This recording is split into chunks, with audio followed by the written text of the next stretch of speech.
시청자 여러분 안녕하십니까. 아침의 매일경제입니다. 오늘 조간신문에 실려있는 사진과 만평부터 보겠습니다. 활활 타오를 성화대다라고 해서 평창 동계올림픽이 꼭 이제 80여일 앞으로 다가왔습니다. 평창의 경제적 효과가 64조 원이 넘을 것이다 이런 전망도 나옵니다만 대회가 끝난 뒤에 또다시 흉물로 방치되지 않을까 그런 걱정도 있습니다.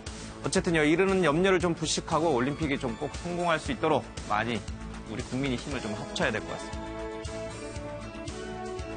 이재민 대피소에 칸막이가 설치되어 있습니다.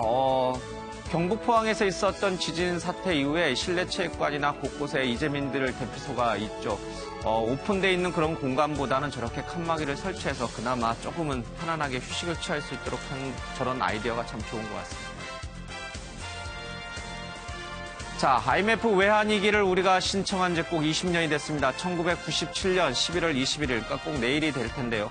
우리 정부가 IMF의 구제금융 신청을 결정하는 치욕의 날이었습니다. 그로부터 3년 뒤에 우리는 금모으기 운동 등을 통해서 이 위기를 극복해냈습니다. 전문가들은 IMF 외환위기가 다시 올 조짐이 있다라고 하면서 경계를 늦춰서는 안 된다라고 강조하고 있습니다.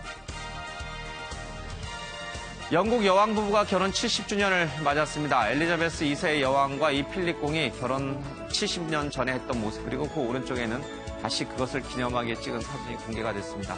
엘리자베스 2세 여왕은 올해 91살이라고 하네요. 그리고 필립 공은 96세. 정말 100년 장수하면서 두 부부가 70년을 산다는 거 쉬운 일은 아닌 것 같습니다.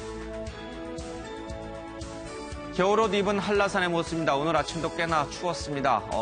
이렇게 한라산에 첫눈이 내린 19일 홍산봉의 모습이 그대로 좀 쌓여 있습니다. 상고대에 갖가지 모양의 이제 상고대가 피어 있는 모습이 참 보기 좋은 것 같습니다. 그렇지만 좀 추워 보이네요. 국민일보 만평입니다. 하늘이 노하신게야 하늘이라고 해서 유해 자유한국당 최고위원이 이번 지진이 문재인 대통령이 잘못해서 그런 것이다 라는 식으로 얘기를 해서 파장이 좀 큽니다. 경향신문입니다. 마찬가지로 유해 최고위원회 이를 만평으로 그렸습니다. 준엄한 경고 천심이다 라고 했는데 액상화, 진단 등등 있죠. 무슨 도움이 되겠느냐 이런 뜻인 것 같은데, 유해 최고위원은 자신이 한 말이 아니고 일각에 그런 시각이 있다라는 것을 전했을 뿐이라면서 억울함을 호소하고 있습니다. 중앙일보도 만평이 유해 최고위원 얘기입니다. 하늘의 준엄한 경고다. 더 이상 가르칠 게 하산하여라. 막말 신공이다 라고 만평이 그려졌습니다. 서울신문입니다. 바바리맨, 와, 특활비맨, 와, 비슷하네요. 물은 깨끗하다 생각하면 깨끗한 것이요, 더럽다 생각하면 더러운 것이다. 오직 내 마음의 문제다라고 하는데, 안철수 대표 지역감정 문제 탈훈함 깨달음이라고 물음표가 쳐져 있습니다. 한겨레 만평이었습니다. 네, 오늘 함께해 주실 분들 소개해드리겠습니다. 김광진 전 더불어민주당 의원, 윤기찬 자유한국당 부대변인, 김철근 국민의당 대변인, 박지훈 변호사가 함께합니다. 어서 오십시오. 먼저 매일경제신문부터 좀 보겠습니다. 지진이 일어났던 이후인 지난 15일 포항에서 이 생필품부터 샀다라고 해서 신한카드의 이 빅데이터 분석이 나왔습니다. 지진이 발생하자마자 이 편의점의 매출, 카드 결제가 급속히 늘어난 것으로 좀 보입니다. 일주일 전과 같은 시간대에 비교를 재보면 한 2배 이상 이렇게 편의점 매출이 늘어난 것을 보면은 사람들이 지진으로 얼마나 공포심을 느꼈을지 좀 이해가 됩니다. 지진이 발생하면 본능적으로 라면과 생수 등 생필품을 구입하려는 사람들이 급증했기 때문이다라고 전문가들은 분석하고 있습니다. 주유소에서도요, 주유소 매출이 크게 늘어났다고 합니다. 자, 지금 여진이 계속 이어지고 있습니다. 어제 밤에도 3.7, 오늘 아침에도 3.6의 지진이 발생을 했습니다. 이 여진 때문에 계속 가슴이 철렁거리면서 이 주민들이 집으로 돌아가지 못하고 차가운 대피소에서 뜬 눈으로 밤을 지새우고 있습니다. 기온은 뚝 떨어지고 칼바람은 기승을 부리고 있는데 언제 집으로 돌아가노, 망치로 맞은 것처럼 온몸이 쑤셔서 제대로 걷지도 못하겠다 이런 얘기고요. 대피소 바닥이 너무 차가워 잠도 제대로 못 자겠다, 하루라도 빨리 피난 생활을 끝내고 싶다 이런 얘기도 나오고 있습니다. 잠깐 누워서 자다가 오전 3시쯤 여진에 깜짝 놀라 벌떡 일어났다. 여진만 느껴도 가슴이 철렁 내려앉는 것 같다라고 분위기를 좀 전하고 있습니다. 자, 이 대피소에서 봄을 보내고 있는 우리 주민들 굉장히 좀 힘들어하고 있는 것 같습니다. 그 옆에는요, 포항에서 이 땅 물렁화 첫 발견, 그러니까 액상화라고 하는데요. 액상화란 지진 이후에 강한 흔들림 때문에 땅 속에서 물을 붙잡고 있던 토양이 출렁이면서 흙탕물이 지표면 밖으로 솟아오르는 현상이라고 좀 합니다.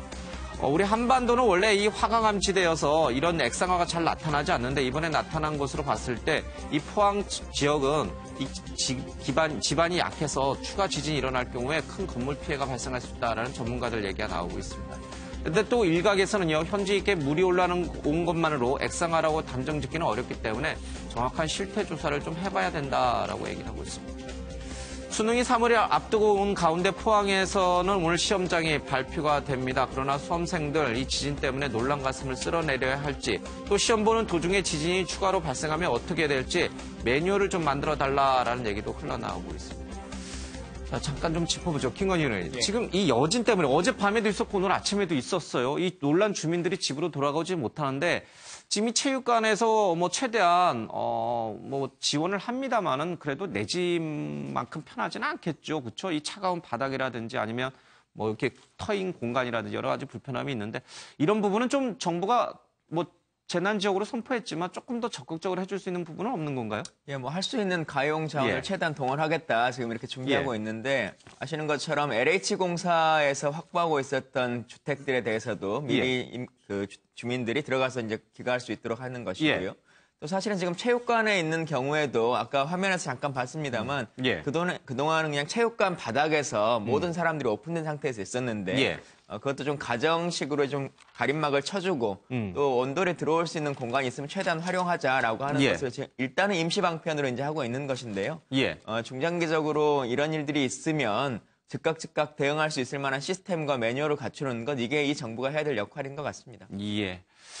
잠시 앞서 제가 소개는 안 했는데 정치권 쪽으로 좀 기사를 옮겨와서요. 이 포항 지진은 문정부에 준 경고다. 그래서 유해 최고위원의 발언이 굉장히 시끄럽다는 게 오늘 만평에도 많이 실려 있는데 유해 최고위원은 이게 본인이 한 말이 아니고 일각에서 그런 말이 있다는 것을 이제 전했을 뿐이다라고 하는데 잘못 오해가 있었다라고 해명을 했습니다만은 그 파장이 좀 큰 것 같아요. 잠깐 이 얘기 좀 듣고 와서 포항 지진 얘기랑 좀 같이 살펴보겠습니다. 이번 포항 지진에 대한 문정부에 대한 하늘이 준엄한 경고 그리고 천심이라고 하는 지적들이 나오고 있습니다. 문재인 대통령은 결코 이를 간과해서 들어서는 안 될 것 같습니다. 내일 또다시 누가 불의의 객이 될지 걱정해야 하는 지금의 대한민국은 결코 정상이 아닌 것 같습니다. 내일 신문 보기가 또 두렵습니다.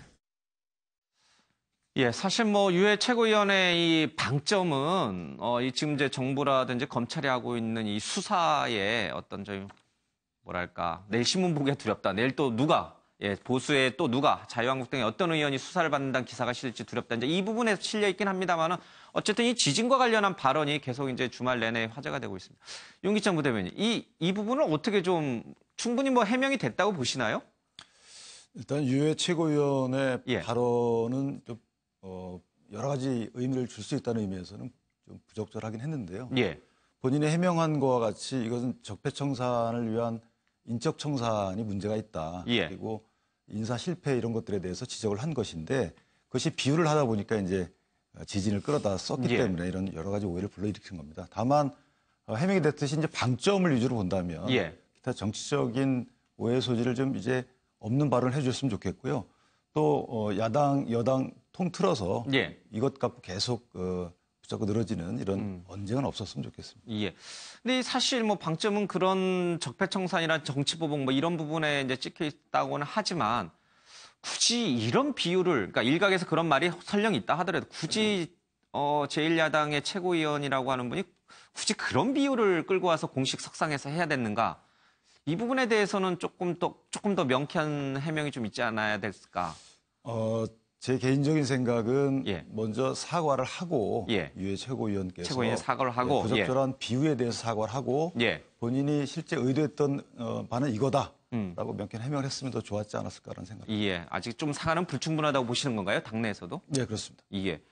여당에서는 즉각적인 사퇴를 요구하고 있는데 그냥 넘어갈 수는 없는 문제인가요? 그렇죠. 그냥 넘어갈 예. 수 있는 문제도 아니고 이게 예. 단순하게 대통령이나 정치권에 대한 문제 제기가 아니라 지금 고통을 겪고 있는 국민들에 대한 어떻게 보면 문제 제기지 않습니까? 예. 그래서 쉽게 넘어갈 수 있는 건 아니고 또 정치인이신데 본인이 잘못한 부분이 있으면 명확하게 사과를 하고 넘어갔어야 예. 되는데 그냥 말을 전하는 것뿐이다 지금 이렇게 말씀하신 거거든요. 결국은 제 주위의 분들이 유해 최고가 외계인인 것 같다라는 말이 있다라고 하는 말을 전했을 뿐이다라고 예. 했을 때 문제가 안 되겠습니까? 그러니까 그것과 똑같은 식으로 지금 실제 본인이 한 말이 있는데도 예. 불구하고 그거에 대해 사과를 하라고 했더니 왜 내 말을 왜곡하냐라고 하는 것을 또 다시 공격을 하고 계시거든요. 예.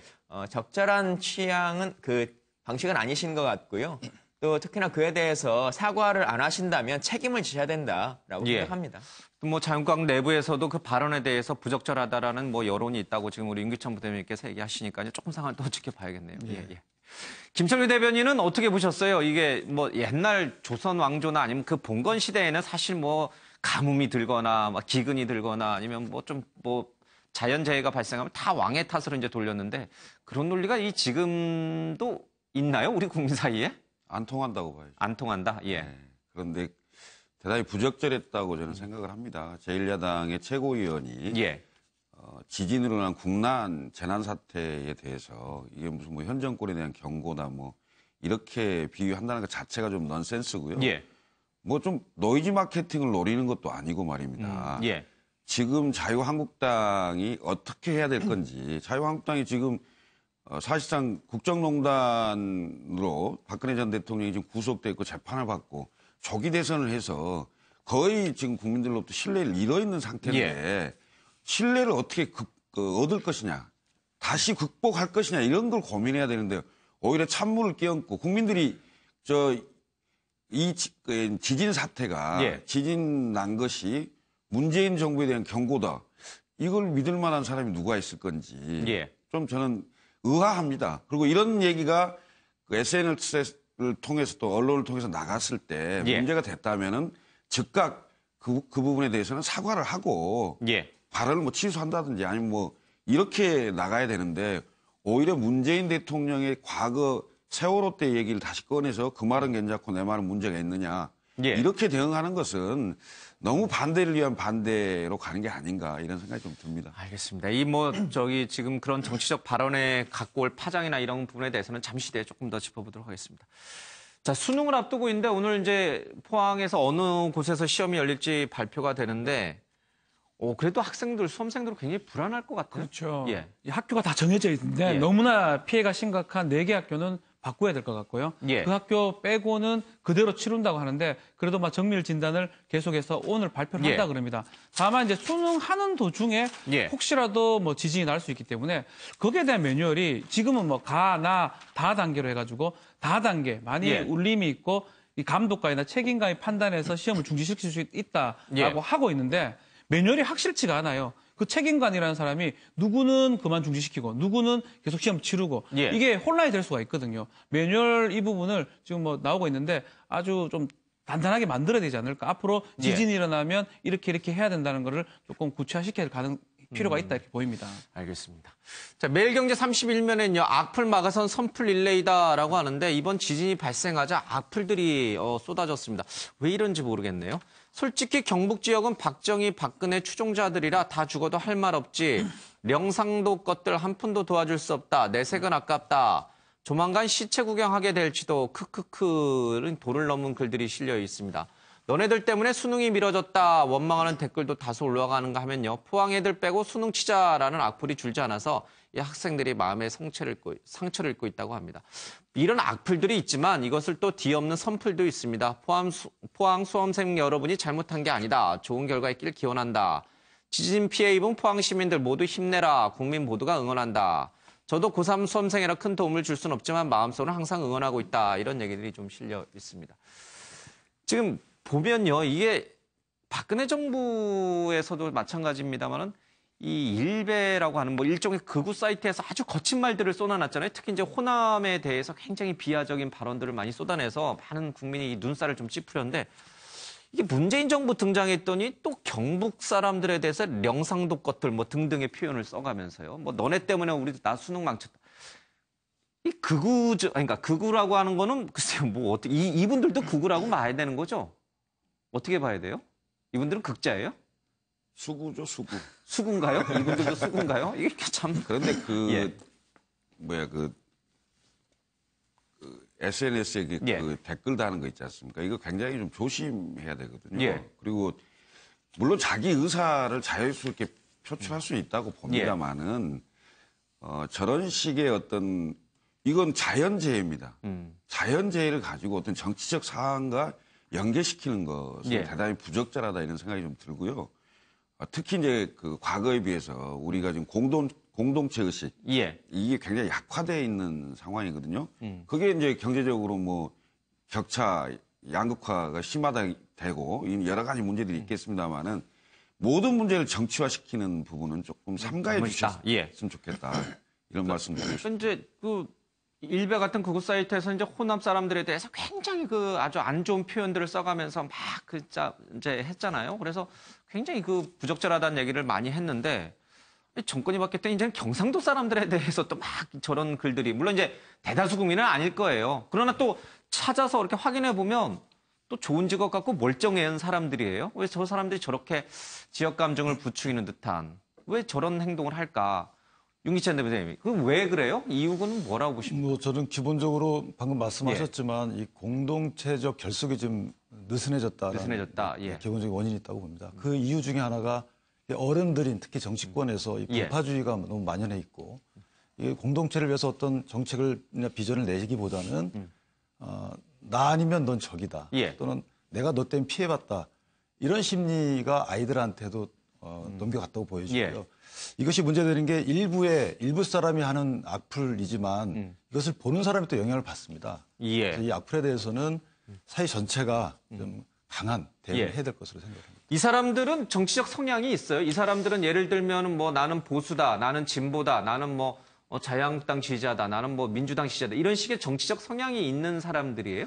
저는 정치적 성향을 떠난 사람들이라고 생각합니다. 떠난 사람들이다? 정치성을 예. 떠나서 뭐 본인의 지역이나 예. 아니면 본인 가까이 있는 사람의 영향을 받아서 그 이외의 사람들은 적이다라고 생각하는 예. 것 같아서 좀 안타깝습니다. 본인들은 뭐 아이 누가 알겠어 뭐 그러면서 그냥 아무렇지도 않게 툭툭 던진 말들이지만은 이 포항 시민들 수험생들에게는 얼마나 큰 그쵸 개구리 이상으로 큰 충격을 받을 수 있습니다. 이런 악플 좀 자제해야 될 것 같습니다. 근데 그런 면에서 봤을 때 예. 우리 사회가 예전과는 조금 달라지고 있다라고 하는 부분도 충분히 알 수 있는 것 예. 같은데요. 그동안은 이제 공동체성이 계속 상실되는 과정이다라고 했었는데 지금은 언론에 나온 것처럼 이제 그 악플보다는 선플이 훨씬 더 많아지는 것이고 예. 예전 같은 경우에는 그게 포항이냐 전남이냐의 문제가 아니라 예. 한 지역 때문에 우리가 전체 수험생이 그 일정을 포기해야 되느냐라고 하는 문제에 있어서 예. 소수가 좀 양보를 하지 왜 다수에게 피해를 입히냐라고 하는 주장들이 더 컸었는데 예. 이제는 많은 국민들이 그 결정이 훨씬 더 옳은 결정이다. 소수도 다수를 위해서 희생할 필요는 없다. 예. 모두가 공동체로서 함께 나아가자라고 하는 것을 동의하고 있기 때문에 우리 사회가 조금씩은 예전과는 달라지고 있다라고 느껴집니다. 그래요. 뭐 다 모든 게 이제 다 뭐 깨끗해지고 그런 사회가 되기는 어렵겠죠. 이런 사람들도 있지만 물론 이런 사람들보다도 더 좋은 사람들이 많기 때문에 그 사회가 이제 운영이 되고 굴러가는 거겠죠. 어쨌든 좀 이런 악플 좀 안 달았으면 좋겠습니다. 문재인 대통령이 이 지진 현장을 방문하려다가 오히려 가면은 되려 이제 복구에 차질을 줄까봐 좀 이제 끝난 이후에 이제 가겠다라고 얘기했는데 이 부분에 대해서는 윤기찬 부대변인 어떻게 생각해요? 자유한국당은 어떻게 보고 계세요? 왜 빨리 대통령이 안 가냐라고 보시나요? 아니면 적절하다고 보시나요? 저런 조치가. 그래서 뭐 당 입장에서 어떤 입장이 있는 것은 아니고요. 예. 다만 기존에 이제 그 어떤 재난이 있었을 때 그 가장 컨트롤 타워의 위에 계시는 예. 대통령께서 왜 해당 지역에 안 갔느냐라는 비판이 많이 있었기 때문에 예. 그에 비추어서 어떤 견해가 있었던 것 같은데요. 실제 안 가는 특별한 뭐 정치적인 이유가 있다고는 생각을 하지 않습니다만은 그래도 동남아에서 돌아오셨기 때문에 한 번쯤 가셔서 격려해 주시는 것도 큰 의미가 있다고 생각을 합니다. 근데 대통령이 지진 현장에 언제 가냐를 자꾸 언론이 관심을 갖는데요. 예. 대통령은 저는 갈 거라고 봅니다.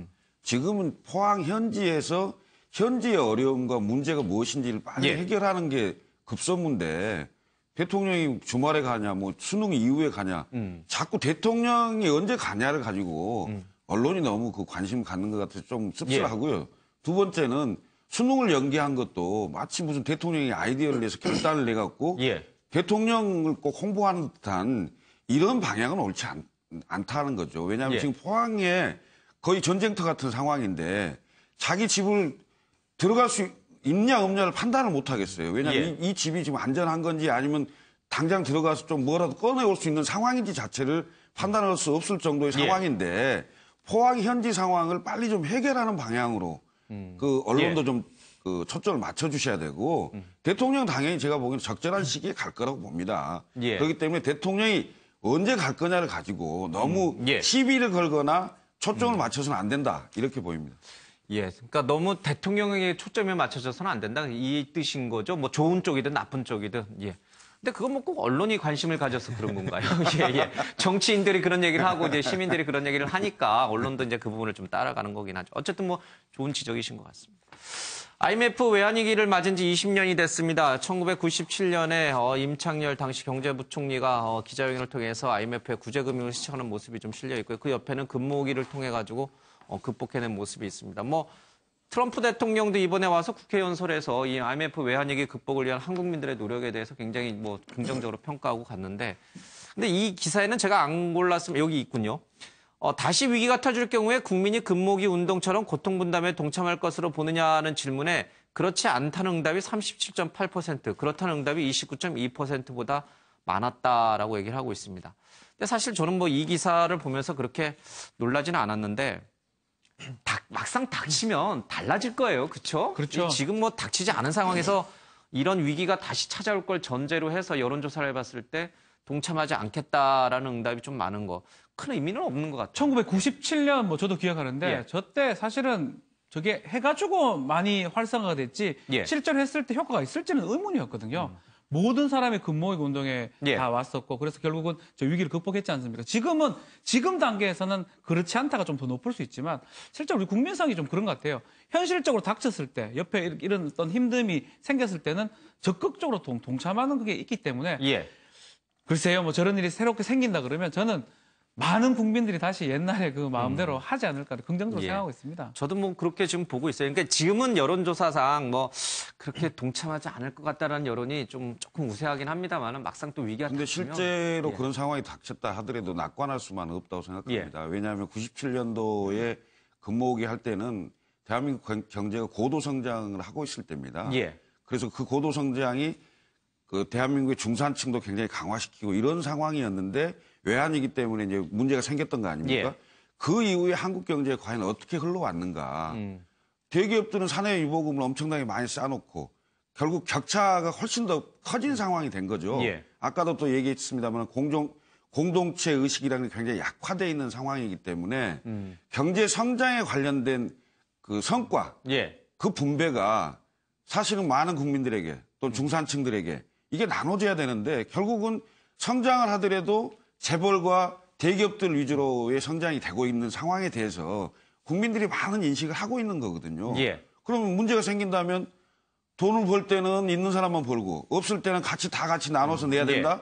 이런 마음들이 있을 수도 있습니다. 그렇기 때문에 근본적으로 경제를 성장시켜야 되고 그 성장의 결과물들이 중산층과 서민들에게도 내려갈 수 있도록 그런 조치들이 필요하다는 겁니다. 맞습니다. 그런 부분이 좀 있어요. 그러니까 여력이 있어야 좀 내지 않겠느냐 이런 말씀인 거죠. 그러면 뭐 당연히 맞는 말씀인 것 같습니다. 그럼에도 불구하고 위기가 닥치면 없음에도 불구하고 허리띠를 졸라매서라도 좀 돕지 않겠느냐. 우리 한국민의 저력을 좀 믿자. 뭐 어떤 그런 취지인 것 같습니다. 자, 넘어가겠습니다. 이병호 특활비 제공은 관행이었다. 검찰 댓글 은폐 보고서를 확보했다라고 하는데요. 이병호 전 원장은 법원 영장 심사 당시에 박근혜 전 대통령한테 직접 특별 활동비 상납 지시를 받았다라고 진술했는데 아마 이 부분인 것 좀 같습니다. 당시 박 전 대통령이 청와대 예산 부족 등을 들어서 특활비 제공을 요구했고 전임 원장들 시절부터 관행처럼 이어져 온 일로 여겨 받아들여졌다라는 얘기를 하고 있습니다. 청와대 예산으로는 집행할 수 없는 돈이 부득이 국정이 좀 처리해달라는 요청을 받고 그렇게 해준 것으로 기억한다라고 얘기를 하고 있습니다. 검찰 관계자 얘기인데요. 이병호 전 원장의 혐의가 남재준, 이병기 전 원장보다 더 무겁기 때문에 구속영장을 조만간 재청구하겠다라고 얘기를 좀 하고 있습니다.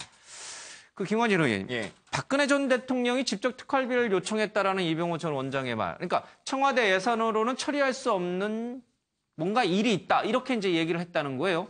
과연 그 일이 무엇일까? 청와대 예산으로는 처리할 수 없는 뭔가가 있어서 박 전 대통령이 직접 국정원에 특활비를 달라라고 요구했다. 그 일이 무엇일까? 뭐죠? 근데 뭐 그 일이 지금 하나도 밝혀지고 있지 않은 거지 예. 않습니까? 그 용처라고 하는 것도 객관적으로 증명되지 않고 예. 있고 그래서 그게 사실상의 비자금이나 퇴임 이후의 자금으로 활용된 것이 아니냐라고 예. 하는 의혹들이 이제 계속 있는 것인데 그 부분을 이제 밝혀주는 것이 검찰의 역할일 것 같고요. 예. 이병호 원장이 그동안 역대 원장들이 해오던 것이다. 그러니까 여기서 말하는 예. 역대 원장이라고 하는 것은 박근혜 정부 안에서의 원장들이 쭉 해왔기 때문에 자기는 마지막 원장으로서 따랐을 뿐이다라고 했었는데 이번 진술에서는 나는 대통령이 직접 지시를 받았다 지금 이렇게 말했기 때문에 예. 대통령의 연관관계라고 하는 것도 명확한 것 같고요. 단순하게 문고리 권력에게 돈이 전달된 것이 아니라 대통령에게 전달된 것이다라고 하는 것도 명확해진 것 같습니다. 그래서 이 용처라고 하는 것들 그리고 이 부분에 대한 금액들이 실제 문고리 권력 이외에 어떻게 집행됐고 사용했는지라고 하는 것을 국민들도 가장 알고 싶어하는 것 같고요. 검찰에 꼭 좀 밝혀줬으면 좋겠습니다. 알겠습니다. 이병호 전 원장의 얘기 잠깐 들어보고 조금 더 가겠습니다.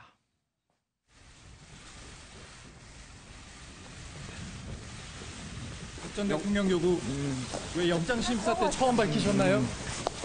박 전 대통령이 특활비 어디에 쓴다고 하시던가요? 이현수 기조실장이 처음 건의한 거 맞나요? 두 번째 심사인데 어떤 심정이십니까? 박지훈 변호사, 이 이병호 전 원장이 박 전 대통령 얘기를 좀 전했는데 청와대 예산으로는 처리할 수 없는 뭔가 긴박한 건 아닌 것 같고 네. 뭔가 불효불급한 뭔가 있었던 것 같아요. 용처가 있었던 것 같아요. 그거를 아마 수사하기 위해서 빠른 시간 내에 제소한 게 아닌가 보입니다. 검찰 예. 입장에서 당황스러웠을 겁니다.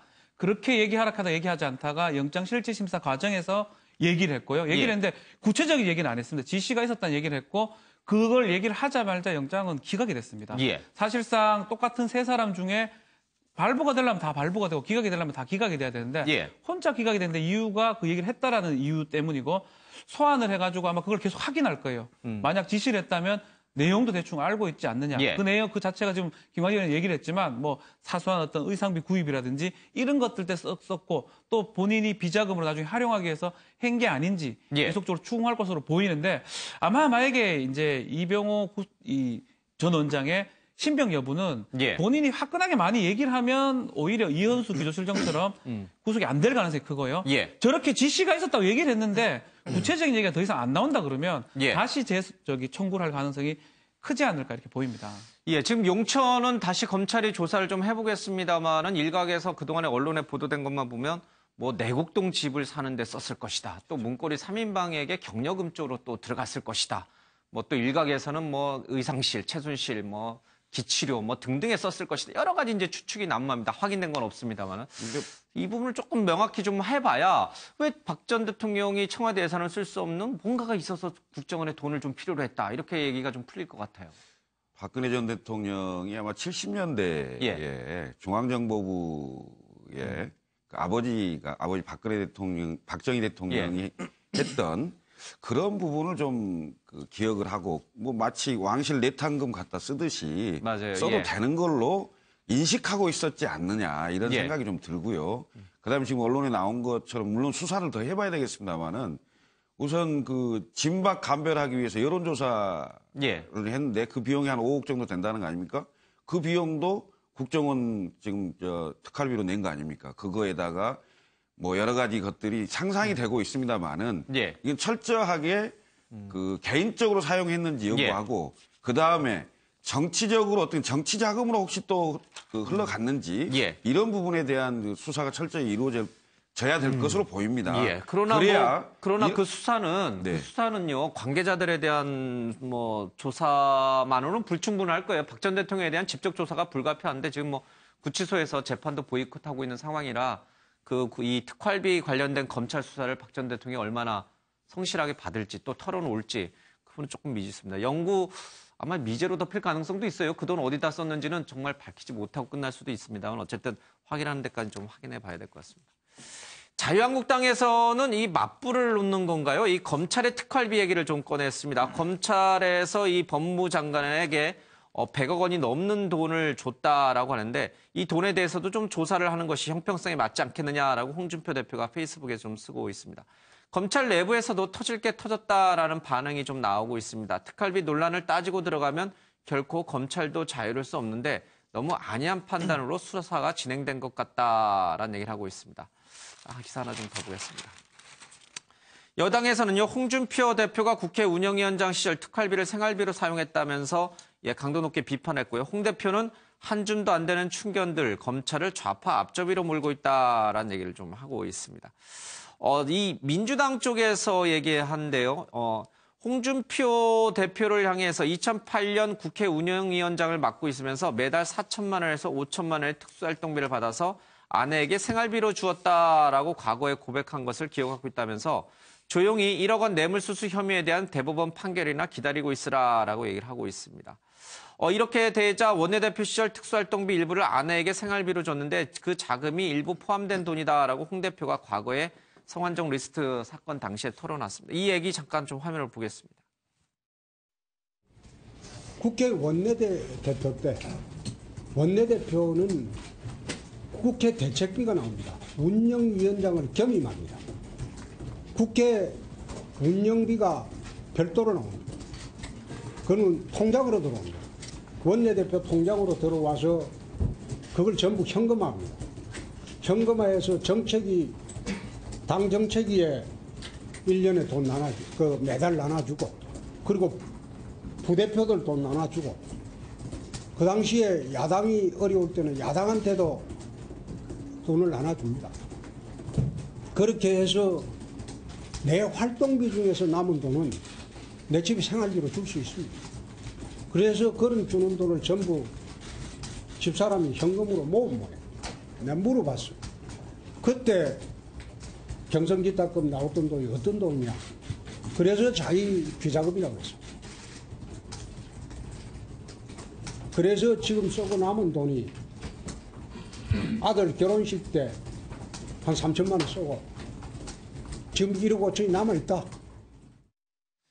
지금 저 얘기를 들어보면은 국회 운영위원장을 맡고 있을 때 나왔던 특수활동비 일부를 아내에게 생활비로 줬다라고 이제 얘기를 하는 대목이 나옵니다. 그런데 이게 좀 논란이 되자 홍 대표가 다시 페이스북에서 정책위 의장에게 정책개발비로 매달 1,500만 원씩 지급했고 또 원내 행정국에 700만 원, 원내 수석과 부대표 10명에게 각각 100만 원씩 그리고 야당 원내대표들에게도 줬다면서 급여로 되던 국회의원, 기자 식사 비용을 원내 활동비로 대체할 수 있었기 때문에 급여에서 쓰지 않아도 되는 그 돈을 집사람에게 생활비로 주었다는 거지 특수활동비를 유용했다는 것은 아니다라고 얘기를 좀 하고 있습니다. 그러니까 원래는 이제 본인 개인 돈 내지는 뭐 본인의 이제 뭐 월급에서 빠져나가야 될 돈을 특수활동비로 이렇게 쓰고 그러니까 이제 통장에 돈이 월급이 그대로 남겠죠. 그 돈을 이제 집사람에게 생활비로 줬다 이런 뜻으로 이제 해명인데 윤기찬 부대변인 이거 일각에서는 말바꾸기라고 얘기하는데 말바꾸기인가요? 아니면 적절한 충분한 해명인가요?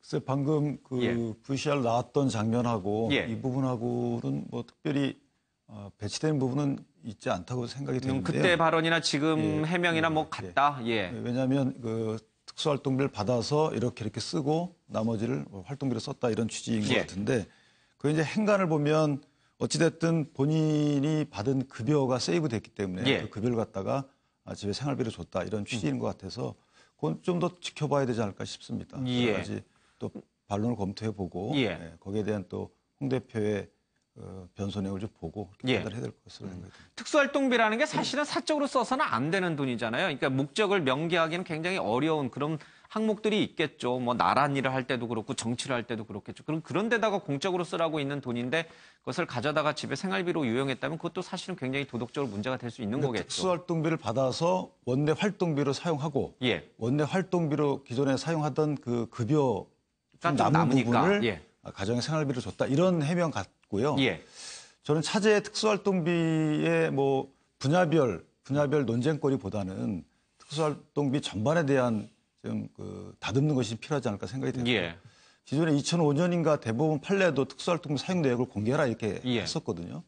그리고 감사원에서도 특수활동비 그 집행 내역을 비체라 이렇게 했는데도 불구하고 그 이후부터도 전혀 이루어지지 않고 있습니다. 이것이 적폐고 이것을 갖다 개선하는 것이 적폐 청산이 아닌가 이런 생각을 합니다. 알겠습니다. 지금 이제 자유한국당에서는 이 대검찰, 그러니까 검찰에서 이 법무부 장관에게 100억 원이 넘는 특수활동비가 이제 뭐 똑같은 논리다, 상납이다 이렇게 이제 주장을 하면서 자, 이 검찰도 이 자유롭지 않다라고 이제 주장을 하는데 윤기찬 부대변인 보실 때 국정원의 특수활동비, 특수공작 사업비가 청와대로 매년 정기적으로 상납한 사건과 검찰에서 검찰총장이 갖고 있는 특수활동비의 일부가 법무부 장관에게 건네진 거, 이 같은 경우라고 보시나요? 좀 다르다고 보시나요? 구조는 굉장히 유사합니다. 예. 예를 들면 지금 국정원이 국가정보법상 예. 대통령 직속기관으로 돼 있고요. 검찰도 인사권, 예산권을 갖고 있는 법무부 직속기관으로 돼 있습니다. 외청이지만. 그리고 법무부 예산 중에 100억 원 이상이 밑으로 내려가지만, 검찰로 내려가지만 105억 원 중에 25억 원 정도가 실제로 법무부 장관이 사용하는 것으로 그렇게 알려져 있습니다. 그렇다면 구조가 상당히 유사한데 지난 이영렬 지검장의 그 만찬 때도 보면 청탁금지법으로만 처벌이 됐거든요. 그렇다면 이것은 과연 같은 잣대인가에 대해서 논의가 있을 수 충분히 있는 사안입니다. 같은 잣대로 볼 수도 있다 이런 뜻이군요. 같은 잣대로 봐야 되는 사건. 봐야 되는 사건이다. 국정원의 특수활동비가 청와대로 간 거나 검찰의 특수활동비가 법무부 장관에게 상납된 거나 같은 구조다. 이렇게 보시는군요. 그리고 아까 말씀하시던 그 논의 중에 청와대에 어떤 용도로 사용했을 것인가에 대한 논의가 있었는데요. 실제로 이것은 갑작스럽게 돈이 필요했다기보다는 기존에 청와대에서 계속 책정되고 집행됐던 예산 중에 일부였던 것이 아닌가라는 생각도 해봐야 된다고 생각합니다. 이것이 전 정권에 청와대에서 국정원으로부터 돈을 받아서 급히 쓰거나 신설된 종목이 있거나 했을 수도 있지만 반대로 기존부터 계속 해왔던 예산 항목 중에 하나였을 것이다. 이런 논의도 좀 생각을 해봐야 되지 않을까 생각합니다. 청와대의 예산 항목 가운데 국정원의 특수활동비가 별도로 책정돼 있었을 것이다. 관행적으로. 그렇죠. 관행적으로. 일단 해명 좀 듣고 가겠습니다. 김관일 의원님, 이 검찰이 법무부에 준 돈하고 국정원이 청와대로 준 돈하고 같은 성격이다라고 하는 이 주장에 대해서 어떻게 보세요? 근데 전혀 다른 성격이라고 하는 것을 아마 그 회계를 해보셨으면 아실 거라고 생각합니다. 그러니까 지금 국정원과 청와대의 문제는 청와대로 배정된 예산의 일부가 불법적으로 국정원에 배산된 예산이 청와대로 넘어간 것이 문제지 않습니까? 근데 지금은 법무부와 검찰청이 전혀 다른 계정으로 특활비를 지급받고 있습니다.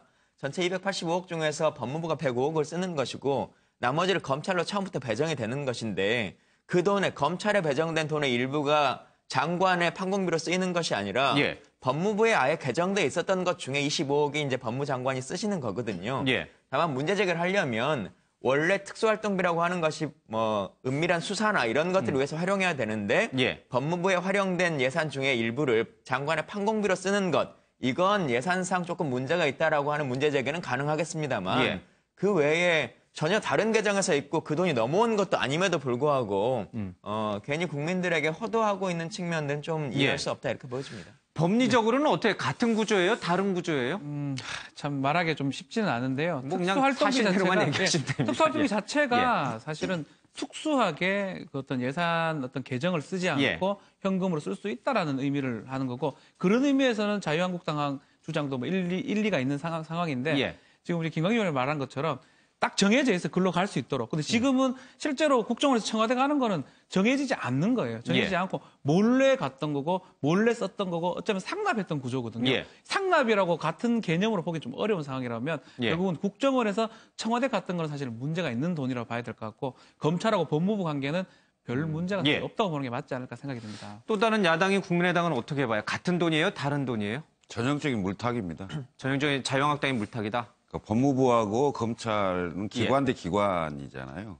근데 국정원은 국정원장과 문고리 3인방과 대통령, 박근혜 전 대통령이라는 개인 간에 현금화해서 가방으로 매달 CCTV가 없는 곳에서 몰래 전달하고. 아니, 상식적인 돈을 왜 그렇게 전달을 합니까?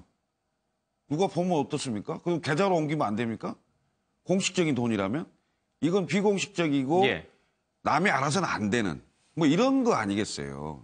이런 점에서는 같다고 볼 수가 없죠. 근데 엄밀히 하나 짚고 넘어가야 될 것이요. 지금 법무부와 검찰의 관계는 검찰은 예산을 별도로 독립적으로 배정받을 수 없는 기관입니다. 따라서 법무부를 통해서 예산을 배정받는 것뿐이지 만약에 검찰이 독립적인 예산을 배정받을 수 있는 기관이라면 별도로 예산이 갔을 겁니다. 그래서 문제가 되는 거고요. 실제로 법무부를 통해서 갔지만 그 명목은 수사 정보 등에 쓰게끔 돼 있는 명목입니다. 근데 수사 정보 기능이 없는 법무부가 그중에 상당 부분을 갖다 쓰는 것 자체가 문제죠. 이 구조로 보면 분명히 상당히 유사한 구조가 있는 것입니다. 알겠습니다. 아니, 그거는 이게 말씀이 전후관과 전혀 다른 건데 검찰로 갔는데 법무부로 넘어갔으면 그게 말씀하신 문제제기가 되지만 법무부라고 하는 상급기관에서 검찰로 넘어갔는데 그 주장은 전혀 맞지 않는 거예요. 그거는 상급기관에 넘어간 게 아니고 예산을 별도로 배정받을 수 있는 권한이 없는 검찰청을 위해서 법무부라는 조직을 통해서 간 거예요. 그러니까 같은 개념이지 어떻게 그것을 다른 개념으로 볼 수 있는지 이해가 안 됩니다. 어쨌든 같을 수도 있고 다를 수도 있다라는 이제 뭐 이렇게 네 분의 생각이 조금 충돌을 하고 있는데 돈이 투명하게 쓰였느냐가 제일 중요한 거 아니겠습니까? 사적으로 유용됐느냐 아니면 정말 공익적인 목적에 맞게 쓰였느냐라는 그 부분이 굉장히 중요한 부분이어서 뭐 검찰의 이 부분도 그렇고 청와대 부분도 그렇고 용처를 좀 빨리 확인하는 게 제일 중요하지 않을까 싶습니다. 어쨌든 홍준표 대표는 이제 이렇게 넘어가면 되는 건가요? 야당, 김철근 대표님 이거 그냥 방금 얘기 들으셨죠? 2015년에 한 발언이나 지금 이 해명이나 뭐 크게 다를 바 없다. 근데 이제 제가 봤을 때는 파출소 피하려다 경찰서 만난 꼴입니다. 성한종 사건으로 그때 이제 그 경선 기탁금이자 기탁금 1억 2천이 어디서 났느냐라는 걸 설명하다가 결국은 국회 원내대표 시절에 특수활동비 얘기가 쭉 나온 거 아닙니까? 그 부분인데 제가 보기에는 좀 문제가 있어요, 사실은. 바꾼 거죠. 페이스북에는 당초 얘기에는 얼마를 얘기하지 않았어요. 얼마씩 줬다는 얘기를 안 했는데 페이스북에 뭐 정책개발비 얼마, 뭐 의원국에 얼마 이렇게 해서 쭉 딱 금액이 맞춰지는 듯한 이런 느낌인데요. 제가 보면 적절치 않다. 그리고 좀 대법 판결을 앞두고 있는 상황이잖아요. 그래서 여러 가지로 홍 대표로서는 좀 머리가 아플 지경인 것 같습니다. 알겠습니다. 그런데 이 오늘 기사 중에 또 다른 한 얘기가 또 나왔습니다. 이번엔 이제 이명박 정부인데요. MB정부 청와대 고용노사 비서관실에서 근무했던 장진수 전 주무관 총리실 특활비가 매달 280만 원이 상납됐다라는 얘기를 하고 있습니다. 그러니까 총리실에서의 특수활동비 일부가 청와대 고용노사 비서관실로 상납이 됐다라는 얘기인데 이 뭐 장진수 전 주무관은 뭐 과거에 이명박 정부 시절 민간인 불법 사찰을 폭로해서 좀 뭐 잘 알려진 인물이죠. 국무총리실 공직윤리지원관실에서 이제 근무를 했는데 당시 상급자로부터 저 위에 갖다 줘야 할 게 있다는 지시를 밝혔다고 합니다.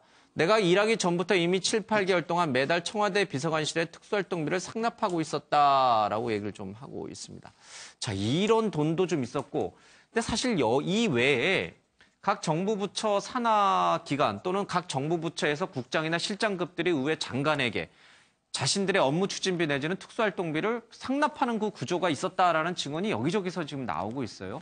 자, 이걸 봤을 때 특수활동비는 비단 국정원의 특수활동비만 문제가 아니라 모든 정부 부처, 공공기관에서 비일비재하게 있었던 일이다라고 또 생각해 볼 수도 있고 아니다. 그동안하고 이렇게 뭐 총리실에서 이 청와대 비서관실로 들어가는 이 돈은 성격이 완전히 다른 돈이다. 또 이렇게 구분을 져야 된다는 주장도 좀 있습니다. 우리 국민이 좀 헷갈릴 것 같은데 어느 분이 좀 명쾌하게 좀 차이점과 공통점, 뭐 또 그 연장선상이겠지만 박지훈 변호사가 좀 일단은 중요한 거는 위로 갔느냐 밑으로 갔느냐가 좀 중요할 것 같아요. 위로 갔느냐 밑으로 갔느냐. 위로 갔느냐면 사실 상납 구조가 된다 그러면 좀 문제가 될 수 있을 것 같고요.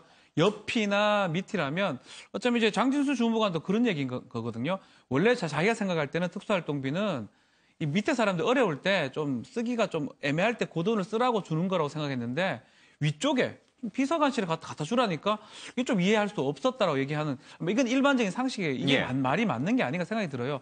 만약 위로 간다 그러면 이건 사실은 문제가 될 수가 있다고 봐야 될 것 같고 밑으로 간다면 뭐 글쎄요 이거를 뭐 나쁘게 쓰기보다는 어쩌면 정말 좀 편의를 위해서 계정이나 계좌이체로 이렇게 불가능한 공식적으로 쓰기 불가능한 거를 주는 게 아닌가. 뭐 그렇게 해석하면 좀 가장 편한 방법이 아닌가 생각이 듭니다. 뭐 위에서 장관이나 아니면 높으신 사람이 밑에 이제 실무자들 격려하기 위해서 그렇죠. 주는 거는 문제가 되지 않지만 밑에 있는 사람들이 자기들 쓸 돈도 없는데 모아가지고 위로 건네주는 거는 상납에 해당된다. 그렇게 보입니다. 근데 정부 부처에서 1급 국실장, 2급 국장들이 조금 자기들 돈 조금씩 모아가지고 장관이나 이런 사람들한테 뭐 밥값이나 뭐 술값 하도 많이 나가니까 장관이요. 뭐 이렇게 좀 주는 경우도 종종 있었잖아요. 그것도 그러면은 잘못된 거예요? 아니요. 그게 이제 사실은 어느 정도 틀 안에면 괜찮은데 정말 그 비자금 조성을 하기 위해서 줬다든지 뭉칫돈들이 아니면 뭉칫돈이 옮겨다니면, 가고 매월 얼만큼이 상납이 되고 예. 그 돈 자체가 우리가 납득할 수 없는 돈이라 그러면 그럼 결국 우리 특수활동비를 해놓는 취지하고 다르지 않느냐 알겠습니다. 이렇게 보는 그리고 겁니다. 장진수 주무관의 얘기는 조금 더 디테일하게 보셔야 될 부분이 예. 뭐냐면요. 그러니까 앵커님 말씀하신 것처럼 상급기관이 활동비와 운영비를 쓰기 위해서 걷어서 쓰는 거 이제 그건 좀 관례 아니냐라고 하는 말씀의 예. 취지이신 것 같은데 장진수 주무관의 내용은 전혀 다른 문제의 제기입니다. 예, 이건 뭐 매달 280만 원이 굉장히 큰 돈이에요. 예. 예, 왜냐하면 이 고용노서 그 총리실의 이 공직윤리 비서관실은 원래 직제로 치면 청와대로 쳤을 때는 민정수석실 안에 있습니다. 그래서 예. 기관 대 기관으로서의 어떤 운영비의 지급이 필요하다면 민정수석실로 그 돈이 다 갔어야 된 것이 맞는 예. 것인데 여기는 지금 소위 말하는 영포라인의 직계인 고용노동비서관실로 간 것이거든요. 예. 그래서 업무 연관성과 전혀 상관없는 그냥 비자금의 상납의 구조를 얘기한 것이기 때문에 예. 기존의 취지와는 좀 다른 것인 거죠. 예, 자신들과 업무적으로 관련이 있는 민정수석실에 보냈다라면 조금 또 다르게 볼 여지는 있지만 전혀 관계없는 고용노동 비서관실, 당시 이제 청와대 네. 실세 비서관이라고 불렸던 그쪽으로 갔기 때문에 문제가 더 크다. 예. 윤기찬 부대변인, 제가 발언권 드릴까요? 그러니까 특수활동비에 대해서는 이것이 법의 잣대를 대면 분명히 법에 위반되는 요소가 꽤 있을 겁니다. 그러나 기존에 해왔던 모든 툴을 갖다 총 합산해서 예. 이것이 앞으로는 투명하게 집행되도록 예를 들면 어디에 쓰여 있는지가 중요하지 예. 이것이 어떻게 취합되고 어떻게 지출되고 한 것은 예. 전달된 것은 이것은 글쎄요 사실 지금 논의될 그 주제는 아닌 것으로 생각이 됩니다. 알겠습니다. 예. 어떻게 사용되는지가 가장 중요하다고 생각을 합니다. 예, 알겠습니다. 자, 검찰발 사정 정국 갑자기 탄력받는 공수처다라고 하는데 이 검찰에서 이 지금 사정 정국을 끌고 가고 있습니다. 이렇게 되다 보니까 사실은 검찰에 대해서도 너들도 적폐의 대상이다라고 해서 이제 개혁의 대상이다라고 말하기가 좀 머쓱해진 것 같습니다. 그렇지만 그럼에도 불구하고 이 공수처에 대한 논의가 다시 나오고 있다라고 하네요. 적폐청산 1호였던 검찰의 반전, 속내 복잡한 청와대다라고 하는데 적폐청산 수사가 장기화하면서 검찰 개혁론에 갈수록 힘이 빠지고 있다. 한쪽에서는 공수처 얘기 나오는데 또 다른 한쪽에서는 지금 검찰 잘하고 있으니 지켜보자. 아마 이런 얘기들이 좀 같이 섞여져 나오는 것 같습니다. 자, 문재인 정부에서 어느 정도 힘이 있느냐라고 해서 묻는데 이게 문제거리가 되나 하는 이런 일들이 정권 후반부로 가면 하나둘씩 골마 터질 수 있다라는 얘기를 하고 있습니다. 자, 이 청와대 인사와 관련해서 이 적폐청산 대상으로 몰렸던 어떤 기업들 또 관련된 수사를 했던 수사관들에 대한 얘기들이 좀 복잡하게 얽혀져 있는 것들이 좀 매일경제 신문에 좀 실려 있습니다. 자, 자유한국당에서는요, 지금의 수사가 적폐 수사라고 주장하고 있는데 10명의 수사 선상에 올랐습니다. 그 가운데는 이름이 알려진 최경환, 원유철, 그리고 이우현 의원까지 좀 있는 것 같습니다. 윤기찬 부대변인, 유해 최고위원이 앞서 내일 아침 신문 보기가 무섭다라고 했는데 자유한국당 의원들만 이렇게 신문에 계속 오르내린다고 생각하세요? 아니면 검찰이 지금 형평성 있게 균형감 있게 수사를 한다고 보세요? 그래서 뭐 그건 균형감 있게 수사를 하려는 의도가 있다 이렇게 예. 믿고 싶고요. 예. 기본적으로 뭐 정치자금법 위반이나 이런 부분들에 대해서는 아무도 자유롭지가 않죠. 이 예. 부분은 이 부분에 수사를 받는 분 입장에서는 뭐 받아들여야 되는 거라고 생각을 합니다. 예. 다만 여기 보면 이제 특수활동비 그 연장선상에서 예. 이루어진 수사와 관련해서는 수사 범위 면에서 정치적 의도가 없었으면 좋겠다 이런 바람을 갖고 있습니다. 예. 뭐 특수활동비가 꼭 아니더라도 원유철 의원이나 뭐 이우현 의원 같은 경우는 이제 그거와 관련 없는 쪽이잖아요. 그러니까 보수의 싹을 잘라버리는 거 아니냐라고 이제 홍준표 대표까지도 나서서 이건 정치 보복이다라고 얘기를 하는데 그 부분에선 우리 윤 부대변인은 동의하지 않으시는군요. 아닙니다. 저도 지금 모든 적폐청산이라는 국민이 공감하고는 있지만 예. 이 적폐청산의 방법이 인적청산으로 가고 있다. 이것이 상당히 지금 안 좋은 효과를 내고 있는데 예. 이 부분을 저희 당은 막고 싶었던 거고요. 제도 개선이나 뭐 법령 정비 이쪽으로 가는 것이 아니고 예. 오로지 수사를 통해서 인적청산으로 가기 때문에 예. 또는 부정의 굴레를 더 씌우든가 이런 부분은 보수의 싹을 자르는 의도가 있다고 오해할 만한 거라고 생각을 합니다. 원유철 이우현 의원도 그 연장선상이에요, 그러면? 그거는 좀 아니다. 예, 그렇죠. 예. 제가 좀 답변하기 곤란한 질문만 골라서 하는 것 같습니다. 왜냐하면 수사가 진행되고 있기 때문에. 알겠습니다. 예. 조금 다른 얘기인데요. 박근혜 정부 국정원에서 댓글 사건 대처에 따라 정권 명운이 걸렸다라는 대책 보고서가 발견이 됐다고 합니다. 국정원 메인 서버에 있었다고 하는데 이 때문에 이 국정원에 파견 갔던 이 검사들이 검찰 수사를 방해하는 그런 일을 하게 됐다라는 얘기를 하고 있습니다. 김철규 대변인님. 국정원에서 이 댓글 사건과 관련해서 정권 명운이 걸렸으니 검찰 수사를 어떻게든 방해를 해야 된다. 그래서 니들 검찰에서 파견 나온 너희들이 앞장서서 니들 친정이 수사 들어오는 것을 좀 막아봐라. 이렇게 시나리오가 짜여졌다는 건가요? 그게 지금 2013년 4월경이라는 얘기 아닙니까? 그러면 2012년도 12월에 당시 대통령 선거가 있었던 거고 그 대통령 선거에 그 국정원이 불법으로 대선 개입을 했다는 정황을 박근혜 대통령 취임 직후에 알고 있었다는 걸 얘기하는 거거든요.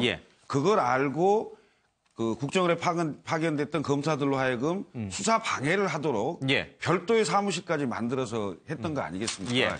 이건 대단히 질이 나쁜 경우입니다. 대단히. 왜냐?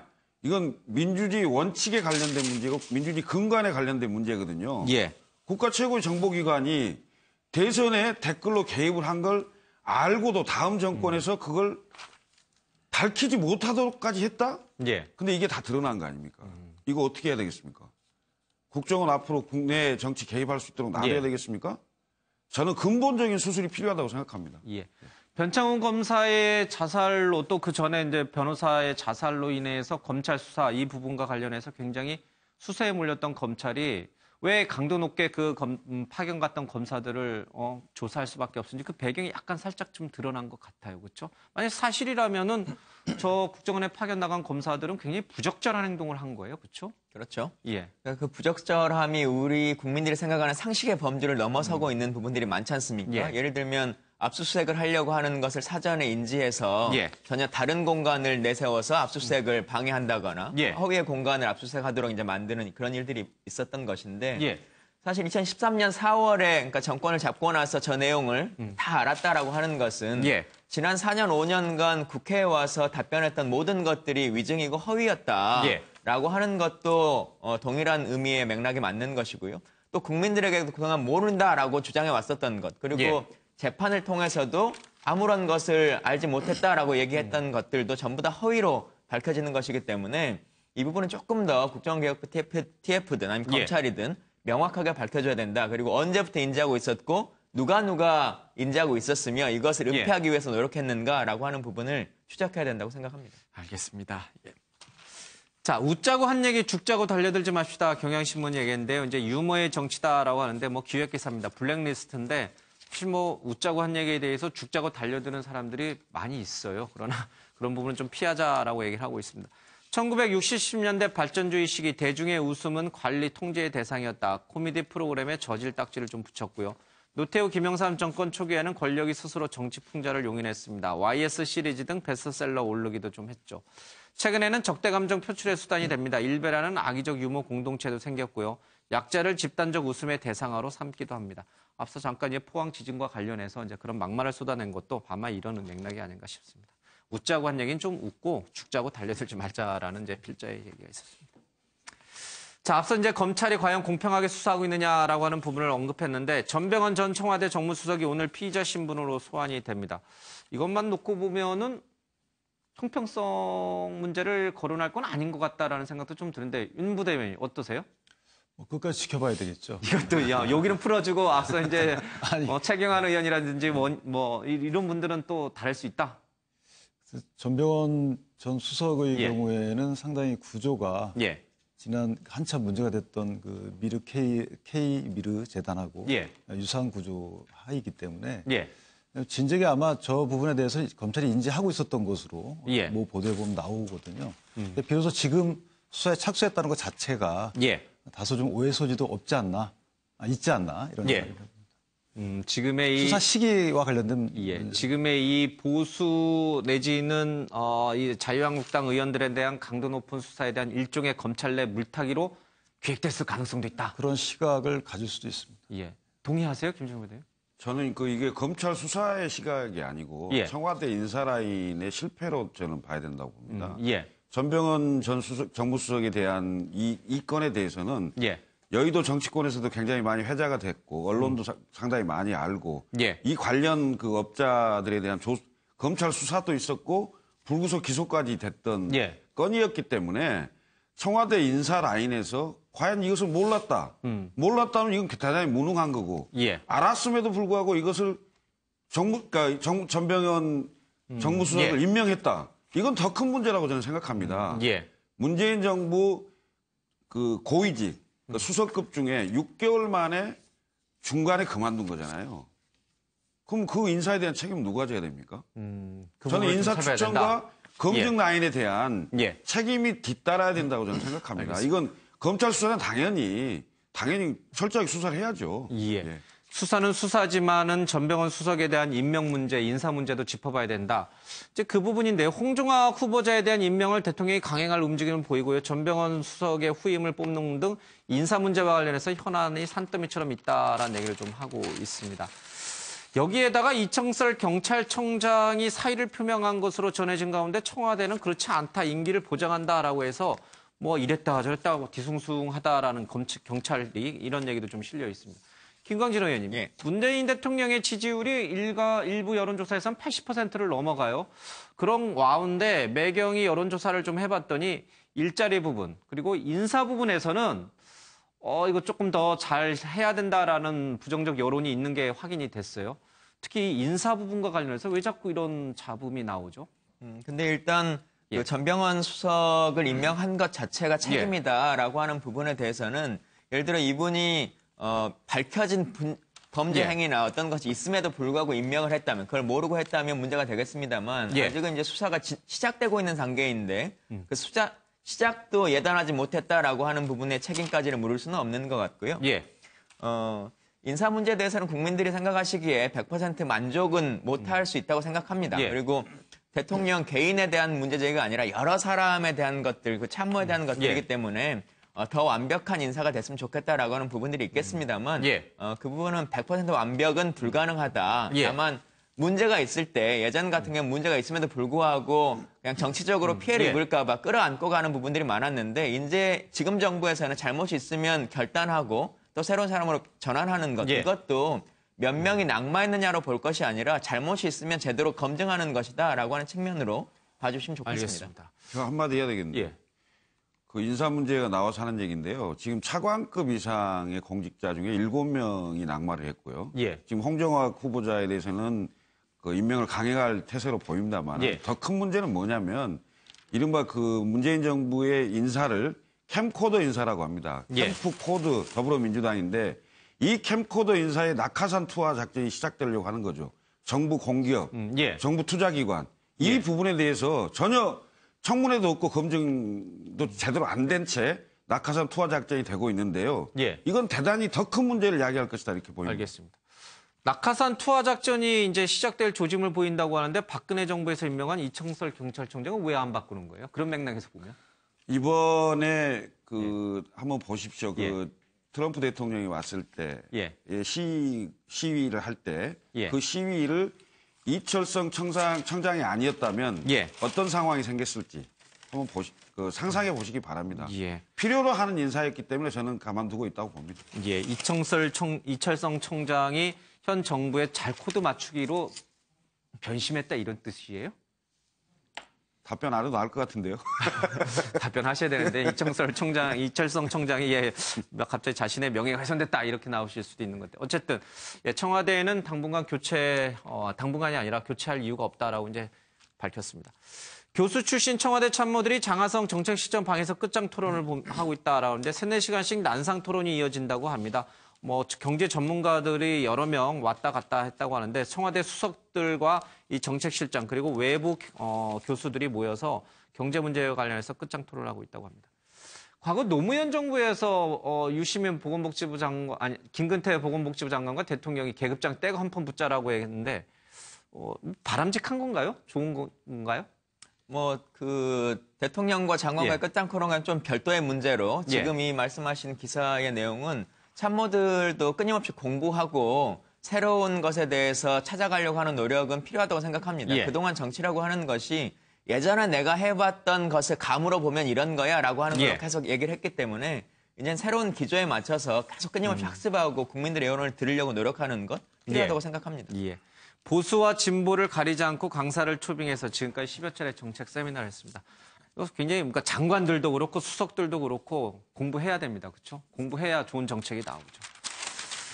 자, 청와대 대통령이 왕도 아닌데 초법적 청원 모른 체 하기도 난감하다라고 하는데 국내 위안부 설치 문제도 좀 있고요. MB 출국 금지 문제도 좀 있습니다. 여러 가지 얘기들이 청와대로 계속 이렇게 국민 청원이 좀 되고 있는 상황입니다. 특히 이국종 교수와 관련해서도 이 외상센터와 관련한 악플들이 많다고 합니다. 누가 수원에 있는 아주대까지 가겠느냐 이런 얘기도 있고 여러 가지 악플에 시달리고 있는데 이국종 교수가 이 얘기를 했더니 또 청와대 국민청원에 이국종 교수를 좀 도와주자라는 청원이 좀 올라가고 있다고 합니다. 이 모든 게 다 대통령으로 향하는 거 이게 과연 바람직한 현상인가? 청와대 게시판 예. 참 잘 만들긴 잘 만들었는데 예. 지금 진짜 왕같이 20만이 지금 답변해야 될 의무가 또 생깁니다. 조두순 같은 경우 지금 사형 무기징역을 시켜달라고 하는데 예. 법적으로 불가능한 얘기고 답변을 해야 돼요. 안 된다고 답변을 해야 되고 예. 지금 보니까 군내 위안부 좀 설치해달라. 예. 말도 좀 안 되는 그런 어떤 요청들이 지금 있는 상황이거든요. 예. 청와대에서 잘 운영을 해야 되겠지만 너무 이거를 무슨 정가의 보도처럼 이거 예. 왔으니까 뭐 해야 된다. 또 답변해야 된다. 좀 부담은 좀 없었으면 그냥 말 그대로 청원을 하고 국민의 말을 듣고 싶어하고 예. 소통하는 장소를 활용해야 되지 이걸 갖고 무조건 해야 된다. 그렇게 할 필요는 없다고 생각이 듭니다. 알겠습니다. 뭐 이 기사 내용과는 관계가 없습니다만 이국종 교수도 최근에 뭐 한 방송과 인터뷰에서 이런저런 외상센터 운영에 관한 그런 얘기를 좀 꺼냈더니 악플이 많았다고 합니다. 그 악플 때문에 좀 도와주자 하라는 그런 국민청원이 청와대로 많이 간다고 하는데 그런 국민청원은 괜찮은 것 같아요. 좋은 청원인 것 같아요. 아니 근데 이게 예. 그 포퓰리즘적 정치에 예. 그 문제인 거죠. 사실은 예. 그 대통령께서 뭐 소통을 하겠다고 하는 예. 측면은 긍정적인 측면입니다만은 예. 그것이 과유불급일 수 있어요. 그게 너무 과하면 이른바 쇼통이라고 불릴 수도 있다. 예. 그래서 그건 좀 경계를 해야 되겠죠. 예. 그 부분은 뭐 분명히 이제 좀 우리가 생각해 봐야 될 대목이 있는 것 같습니다. 자, 사건 소식으로 갑니다. 먼저 박진아 아나운서 얘기 좀 듣고 오도록 하겠습니다. 이틀 전 아침 청주 시외버스 터미널 앞 택시 승강장에서 벌어진 일입니다. 만취한 여중생 2명이 70대 택시기사를 폭행해 경찰에 붙잡혔는데요. 술에 취해 길거리를 배회하던 여중생들, 손님을 기다리는 택시의 사이드미러를 발로 차는 등 행패를 부렸습니다. 이에 택시기사가 항의하자 이들은 용서를 구하기는커녕 욕을 하고 수차례 택시기사의 뺨을 때렸습니다. 택시기사는 손쓸 틈 없이 이 어린 학생들에게 폭행을 당했는데요. 여중생들은 경찰 조사에서 기억이 나지 않는다며 술에 취해 제대로 진술조차 하지 못했다고 전해졌습니다. 경찰은 추후 조사를 진행하기 위해 부모들을 불러 이들을 집으로 돌려보냈다라고 설명했는데요. 또 이들에게 술을 판 업소에 대해서도 조사할 계획이라고 밝혔습니다. 이 소식이 전해지자 누리꾼들은 세상이 어찌 되려고 그러냐 충격적이다라는 반응을 보였습니다. 최근 여중생들이 저질렀다고 믿기 어려울 정도로 흉악한 사건이 여러 보도되고 있죠. 청소년 범죄가 수면 위로 떠오르고 있는데요. 엄중한 처벌이 필요해 보입니다. 계속해서 대담 이어가겠습니다. 김광석 아내 서혜순 씨가 불안하다라고 하면서 신변보호를 요청했다고 합니다. 이상호 기자, 인터넷 매체 기자들이 계속 자신은 주변에 머무르고 있다라고 하면서 신변보호 요청을 했다고 합니다.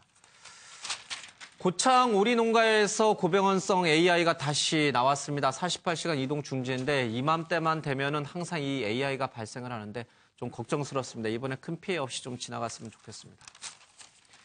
자, 암암리 먹는 낙태약 자판기 허용 안 되나라고 얘기를 좀 하고 있습니다. 우리나라에서는 낙태가 이제 금지가 돼 있죠. 그러다 보니까 사실 병원을 찾아서 불법 시술하는 경우가 대부분인데 초기에 이 자연 유산 유도약이 있다고 합니다. 이거 임신 초기에 이것을 먹으면은 굳이 수술을 하지 않고도 낙태를 할 수 있다고 하는데 아마 여성계 쪽하고 좀 생각이 좀 다른 것 같습니다. 조금 우리가 고민해 봐야 될 대목이 있는 것 같습니다. 자, 이 평창 동계올림픽 패딩인데요. 굉장히 백화점에서 좀 서로 살려고 이렇게 길게 줄을 서 있는 모습이 좀 보이죠. 가격이 한 10만 원대 중후반대인데 유명 패딩은 아닙니다만은 가성비가 좋아서 입소문을 타고 이렇게 많은 시민들이 찾고 있다고 합니다. 그 옆에입니다. 민간인에도 공무원 강령을 적용하겠다. 더 경직된 사회로 가자는 권익위 기사가 좀 실려 있습니다. 이 김영란법이 조금 수정이 되는데 음식물이라든지 선물 가액, 농축수산물 또 화해와 관련돼서는 조금 완화되긴 합니다만은 다른 부분 쉽게 말하면은 일반 민간인 사립교원이나 기자들에게도 공무원에 준하는 강령을 적용하겠다라는 부분에 대해서는 조금 부정적 여론이 있다라는 의견이 좀 전해져 있습니다. 정치인데요. 안철수 전 대표의 빅텐트와 이 호남연대 국민의당 내분 클라이맥스에 올랐다는데 호남파 눈에는 안철수가 보수로 옮겼다 대통령 하려고 한다라는 시각으로 보이고요. 친한파 눈에는 호남파가 여당과 합쳐 공천받으려 한다 이런 시각으로 보이고 있습니다. 김청회 대변인, 어느 게 맞는 시각이에요? 예. 맞는 시각이요? 아니면 제 개인 의견을 말하는 개인 겁니까? 의견을 얘기하셔도 됐고 이게 두 시각 중에 어느 게 지금 정확히 이 내분의 주 원인이 어느 쪽이에요? 중도 개혁주의 정당이거든요. 국민의당은. 그러니까 국민의당이 1995년도 중도 국민정당을 표방한 새정치국민회의와 2000년도에 중도 개혁주의를 표방했던 새천년 민주당을 그 개성 발전시키는 정당입니다. 그리고 당의 강령에 합리적 진보와 개혁적 보수의 양날개로 사회 통합과 국민 통합을 해서 국민 중심으로 나라의 중심으로 세력을 세운다라고 해서 중도 개혁주의 노선을 천명하고 있습니다. 그래서 통합해야 된다 이 뜻이에요? 안철수 대표는 중도를 확장하자. 그리고 중도를 확장하는 데 있어서 개혁적 보수 세력이라고 하는 게 바른정당이 탄핵에 반대했고 그리고 그 개혁적인 보수를 가겠다고 하니 그 세력하고는 연대 내지는 통합을 할 수 있는 거 아니냐. 그래서 알겠습니다. 중도를 확장시켜야 이른바 2당으로 올라서고 1당으로 올라설 수 있는 길이 열리는 거 아니겠느냐. 이런 거고요. 여기에 맞서서 이제 호남 의원들은 햇볕 정책과 그다음에 호남에 대한 지적이 있는데 호남의 정체성에 반하는 거 아니냐. 우리는 그렇게는 못하겠다. 이렇게 지금 하고 있는데요. 내일 저희가 의원총회를 합니다. 의원총회에서 격렬한 논쟁이 있을 걸로 보입니다만은 사전 기싸움 정도로 보이지 않나 싶습니다. 시간이 없는데 분당될 것 같아요? 안 될 겁니다. 안 된다. 어느 쪽이세요? 통합 반대? 저는 확장해야 된다고 생각합니다. 알겠습니다. 통합 쪽이시군요. 제가 시간이 없어서 짧게 그냥 여쭤봤습니다. 네, 오늘 아침엔 매일경제는 여기서 마치겠습니다. 시청해주신 여러분 고맙습니다.